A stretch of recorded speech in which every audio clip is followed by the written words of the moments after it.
ഞാൻ നിങ്ങളെ ഒന്ന് രണ്ട് ഫോട്ടോസ് കാണിക്കാവേ.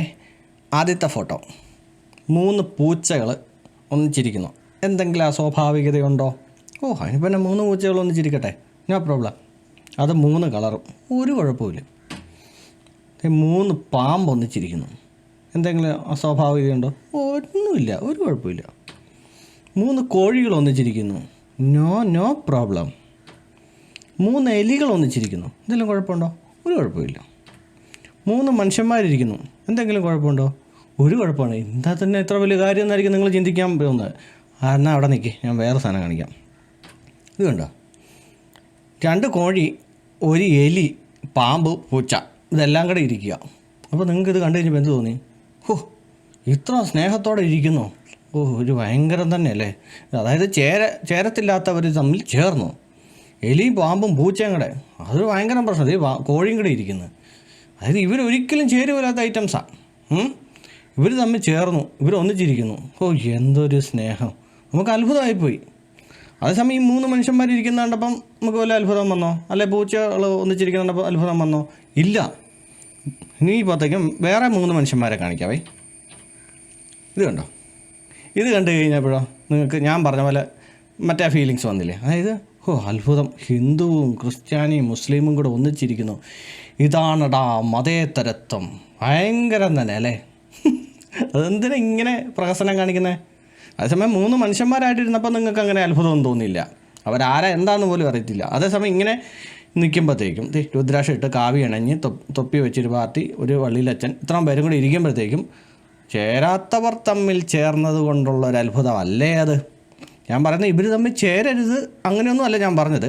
പക്ഷേ ഒരു പ്രഹസനം പോലെ എത്ര ഫോട്ടോസ് നിങ്ങൾ കണ്ടിട്ടുണ്ടായിരിക്കാം. ഇങ്ങനത്തെ ഫോട്ടോസ് കണ്ടിട്ടുണ്ട്. കണ്ടിട്ടില്ലേ? ഇങ്ങനെ പല സൈസിലെ ഫോട്ടോസ് കണ്ടിട്ടില്ലേ? ശബരിമലയ്ക്ക് പോകുന്ന അയ്യപ്പന് അയ്യപ്പൻ എന്ന് പറയുമ്പം മാലയിട്ട് കഴിഞ്ഞാൽ അയ്യപ്പനാവുമല്ലോ. ശബരിമലയ്ക്ക് പോകാൻ മാലയിട്ട ആൾക്ക് വെള്ളം കൊടുക്കുന്ന മുസ്ലിം സഹോദരൻ, അല്ലെങ്കിൽ മുസ്ലിം പള്ളിയിൽ മറ്റേ ഏതാണ്ട് ഫുഡ് കൊടുക്കുന്നോ, അങ്ങനെ ഏതാണ്ടൊക്കെ കേട്ടിട്ടുണ്ട്. അപ്പോൾ ഇതിനെയൊക്കെ ഭയങ്കര അത്ഭുതമായിട്ടാണ് കാണുന്നത്. അത് ഈ മതം എന്ന് പറഞ്ഞൊരു സാധനം അതിൻ്റെ അകത്ത് നിലനിൽക്കുന്നത് കൊണ്ടും ആണ് നമുക്കിത് അത്ഭുതം വരുന്നത്. അതായത് സാധാരണ ഒരു 3 മനുഷ്യനാണ് അല്ലെങ്കിൽ നമുക്ക് തന്നെ തോന്നാനുണ്ട്, പ്രത്യേകിച്ചൊന്നും തോന്നാനില്ല. ചേരാത്തവർ തമ്മിൽ ചേർന്നു. അത്ഭുതം തന്നെ. യഥാർത്ഥത്തിൽ ഇവർ തമ്മിൽ ചേരേണ്ടവരല്ല. അവിടെയാണ് നമുക്ക് അത്ഭുതം വരുന്നത്. അല്ലെങ്കിൽ നമുക്ക് ഒരിക്കലും അത്ഭുതം വരത്തില്ല. ശരിയാണോ? ഞാനിതിപ്പോൾ പറയാൻ കാരണം എന്താണെന്ന് വെച്ച് കഴിഞ്ഞാൽ, ഓണം കഴിഞ്ഞതല്ലേ ഉള്ളൂ.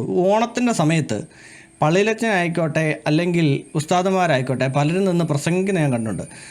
അത് എന്നോട് കുറേ വിശ്വാസികൾ ചോദിച്ചു, ഇവരിൽ ആരെങ്കിലും ആണെന്ന് കൂട്ടിക്കോ, നമുക്ക് ഓണം ആഘോഷിക്കാൻ സാധിക്കുമോ? അപ്പം ഞാൻ പറഞ്ഞു, പിന്നെ അതിനിപ്പോൾ എന്താ, ഓണം അങ്ങനെ നമ്മൾ ജാതിയുടെ ഒന്നുമില്ല, കേരളീയരുടെ ഒരു ഉത്സവമാണല്ലോ, ഫെസ്റ്റിവലാണല്ലോ. അപ്പോൾ അത് നമുക്ക് എല്ലാവർക്കും ഉള്ളതാണ്. അതുകൊണ്ട് നമ്മളത് ആഘോഷിക്കണം. നമ്മളത് അങ്ങനെയൊന്നും നോക്കേണ്ട കാര്യമില്ല. അത് ഹിന്ദുക്കളുടെ അല്ല, നമ്മൾ കേരളക്കാരുടെയാണെന്നാണ് ഞാൻ പറഞ്ഞു കൊടുത്തിരിക്കുന്നത് എന്നൊക്കെ പറഞ്ഞ് കുറേ പേരെ പ്രസംഗങ്ങളും കാര്യങ്ങളൊക്കെ കണ്ടു.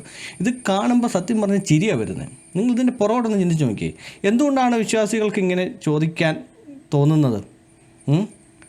അവർക്കങ്ങനെ ചോദിക്കാൻ കാര്യം എന്താ? അതായത് ഇവർ അല്ലാത്ത സമയത്ത് ചിലപ്പോൾ വേറെ വല്ലതൊക്കെ പറഞ്ഞു കൊടുക്കുന്നുണ്ടായിരിക്കാം, അല്ലെങ്കിൽ പിന്നെ ഈ ഇവരുടെ മതപുസ്തകത്തിനകത്ത് വേറെ വല്ല എഴുതി വെച്ചിട്ടുണ്ടായിരിക്കാം. ഇതൊക്കെ വായിച്ച് കഴിഞ്ഞപ്പോൾ ഇവർക്ക് ഡൗട്ടായി. അപ്പോൾ അതായത് ഞാൻ പഠിച്ച പുസ്തകത്തിൽ നമ്മുടെ മതത്തിൽപ്പെട്ട ആൾക്കാർ എല്ലാവരും കൂടെ ഒന്നിച്ച് കൂടുന്നു, ആ മതത്തിൽ മാത്രം വിശ്വസിക്കുക, അപ്പുറത്തോട്ട് നോക്കാതിരിക്കുക, അങ്ങനെയുള്ള സംഭവങ്ങളൊക്കെ ഇതിൻ്റെ അകത്ത് കാണുമായിരിക്കാം. അതുകൊണ്ടല്ലേ അവർക്ക് അങ്ങനെ ഒരു സംശയം വന്നേ. അല്ലാതെ കണ്ട് ഓൾറെഡി ഇവർ പഠിക്കുന്നതും എഴുതുന്നതും എല്ലാം മതേതരത്വമാണ്, അല്ല അങ്ങനെയൊന്നും ഇല്ല എന്നുണ്ടെങ്കിൽ അങ്ങനെ ഒരു സംശയം തോന്നേണ്ട കാര്യമുണ്ടോ? ഒരിക്കലും തോന്നത്തില്ല. ഇവർ എടുത്തു പറയുന്ന എന്നാത്തിനാ? ഉസ്താദായാലും പള്ളിയിലച്ചായാലും ആരായാലും ഇത് എടുത്തു പറയേണ്ട കാര്യം വരുന്നത് എവിടെയാണ് എന്നാണ് ഞാൻ ചോദിക്കുന്നത്. നമ്മൾ മതേതരത്വക്കാരാണ്, നമ്മളിങ്ങനെ ഉത്സവം നമ്മളങ്ങനെ നോക്കേണ്ട. അല്ലെങ്കിൽ ഹിന്ദുക്കളാണെങ്കിൽ നമുക്ക് ക്രിസ്തുമസ് ആഘോഷിക്കുന്നു, അല്ലെങ്കിൽ നമ്മൾ നബിദിനം ആഘോഷിക്കുന്നു, പെരുന്നാൾ ആഘോഷിക്കുന്നു, ഞാൻ എൻ്റെ മുസ്ലിം സഹോദരൻ്റെ വീട്ടിൽ പോയി ഭക്ഷണം കഴിച്ചു, ഇങ്ങനെയൊക്കെ എടുത്ത് കാണിക്കേണ്ടി വരുന്നത് എന്ത് അവസ്ഥ? അതിൻ്റെ അവസ്ഥ എന്താണെന്ന് ഞാൻ ചോദിക്കുന്നത്. അങ്ങനെ എടുത്ത് പറയേണ്ടി വരുന്ന ഒന്ന് ആലോചിച്ച് നോക്കിയേ. എന്തൊരു കഷ്ടമാണെന്ന് ആലോചിച്ച്. നമ്മൾ ഇതൊന്നും ചിന്തിക്കാതെ ഏതെങ്കിലും ഒരു മനുഷ്യൻ്റെ വീട്ടിൽ പോയി ഫുഡ് കഴിച്ച് തിരിച്ചു വരുന്നു. ഹിന്ദു ആണോ മുസ്ലിം ആണോ ക്രിസ്ത്യാനി ആണോ ഒന്നും അറിയത്തില്ല, ഒന്നും അറിയത്തില്ലെന്ന് വെച്ചു. നമ്മളൊരാളുടെ വീട്ടിൽ പോയി കഴിച്ചു തിരിച്ചു വന്നു. അതേസമയം അവിടെ ഒരു ഹിന്ദു അല്ലെ ക്രിസ്ത്യൻ മുസ്ലിം ഇങ്ങനെ ഒരു സംഭവത്തിൻ്റെ അകത്ത് കിടക്കുന്നത് കൊണ്ടല്ലേ ഞാൻ മുസ്ലിമിൻ്റെ വീട്ടിൽ പോയി, ഞാൻ ക്രിസ്ത്യാനിയുടെ വീട്ടിൽ പോയി, ഞാൻ ഹിന്ദുവിൻ്റെ വീട്ടിൽ പോയി. പണ്ടും ഇതൊക്കെ ഇങ്ങനെയൊക്കെ ആൾക്കാർ പോയിട്ട് കൊണ്ട് വന്നിട്ടുമുണ്ട്. ആരും ഇതൊന്നും വലിയ കാര്യമാക്കിയിട്ടൊന്നുമില്ല. ഉണ്ടോ? ഒരിക്കലുമില്ല. ഇപ്പോൾ വന്ന് ഒരു ക്രിസ്ത്യാനിയുടെ വീട്ടിൽ മുസ്ലിം ചെല്ലുന്നതും മുസ്ലിമിൻ്റെ വീട്ടിൽ ഹിന്ദു ചെല്ലുന്നതും ഇതൊക്കെ ഏതാണ്ട് മതേതരത്വം എന്നൊക്കെ പറഞ്ഞ് കാണിക്കാൻ വേണ്ടി തന്നെ എടുത്ത് പുറത്തോട്ടിട്ടിരിക്കുക. എന്തൊരു കഷ്ടമാണെന്നൊന്ന് ആലോചിച്ച് നോക്കി. ഇപ്പം ഞാൻ കൂടുതലൊന്നും പറയുന്നില്ല, നിങ്ങൾക്ക് കാര്യങ്ങളൊക്കെ ഞാൻ എന്താ ഉദ്ദേശിച്ചതെന്ന് എത്ര പേർക്ക് മനസ്സിലായെന്ന് എനിക്ക് അറിയത്തില്ല.